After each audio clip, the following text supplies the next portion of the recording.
I'm level 1 autistic, and I had a heart attack when I was 34 years old. Well, technically, it was a stress-induced cardiomyopathy event, but it looked and felt exactly like a heart attack and is considered very similar to one and can be as devastating as one if it's not addressed properly. And I want to talk about why I think it was my autism that led to that heart attack. Now, I want to be very clear. I'm not suggesting that everyone who is autistic is going to have this experience. However, I do believe that everyone who is autistic who does not get their needs met is potentially at risk for experiencing something like this. And I'm going to explain why. So first of all, recently I talked about something called distinct anxiety, which is a type of anxiety that researchers are now looking into and are saying is very specific to autism or autistic brain wiring. And the reason they're saying this is that there are anxiety reactions and responses that autistic people experience that can't be explained by any other existing anxiety disorder or condition.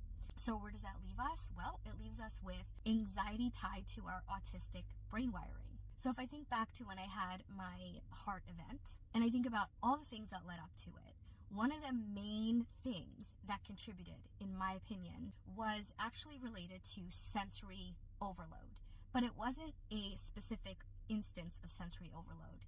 It was sensory overload that continued for a prolonged period of time. So let me explain. At that point in time, I was living in a house that was a multifamily house that was split down the middle. I lived on one side of the house and there were people living on the other side of the house, and my office shared a wall with them. Now, I worked from home full time back then, so during working hours, I was at my desk trying to do my job. And the person who lived on the other side of the house was a musician. Now, to be clear, I don't think that this person did anything wrong. However, she did play her musical instrument at all times during the day.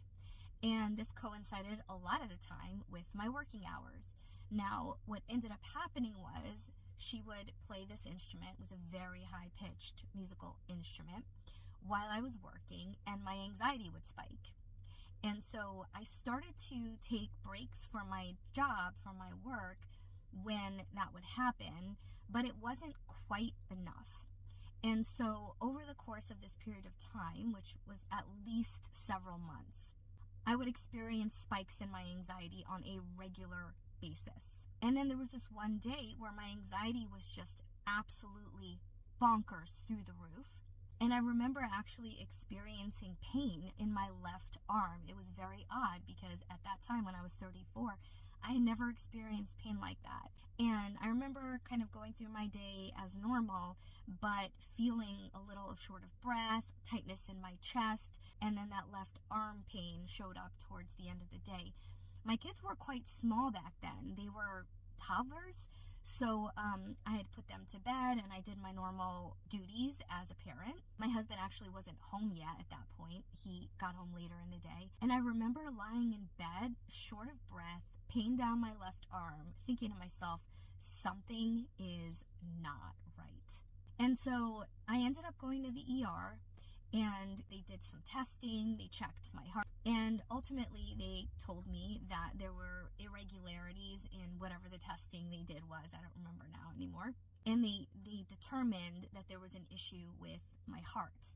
And at that point, they weren't sure if there was a blockage or not. So they ended up doing an invasive procedure, I no longer remember what it was called, where they put something inside of my veins to check to see if there was a blockage, and ultimately discovered that there wasn't one, which is how they ultimately diagnosed me with stress-induced cardiomyopathy, because they said that the heart event that I had was stress-induced. So if you think back to the distinct anxiety description, which is anxiety tied to autistic brain wiring. And then you think about how sensory is a significant element of autism. It's one of the criteria in the DSM. And then you think about how my needs weren't met as an autistic person with sensory sensitivities over the course of a significant period of time that ultimately led to a stress-induced heart event. It makes perfect sense that it was my autism, that it was because of distinct anxiety related to my autistic brain wiring. Now, I'm not going to lie, there were a lot of other things happening back then, and I had a lot of other things related to my autistic brain wiring that also triggered my distinct anxiety. So that wasn't the only thing, but I do firmly believe that it was a significant factor in why I had that stress-induced heart event. So all is to say that distinct anxiety is real. The research is still ongoing. They've only done it on a relatively small number of people. The gender distribution was not very good. I don't believe the race distribution was very good either. So there's a lot more work to do there. But my personal experience does align with what the researchers are now looking into and defining as what they're calling autism distinct anxiety or distinct anxiety. So that's my story. I hope some of you found this interesting, helpful, somewhat informative. I'm not claiming to be an expert in this. I am just autistic. So take it for what it's worth. I am not an expert. But anyway, thanks for watching. And if you have any questions, let me know in the comments and I'll do my best to answer them.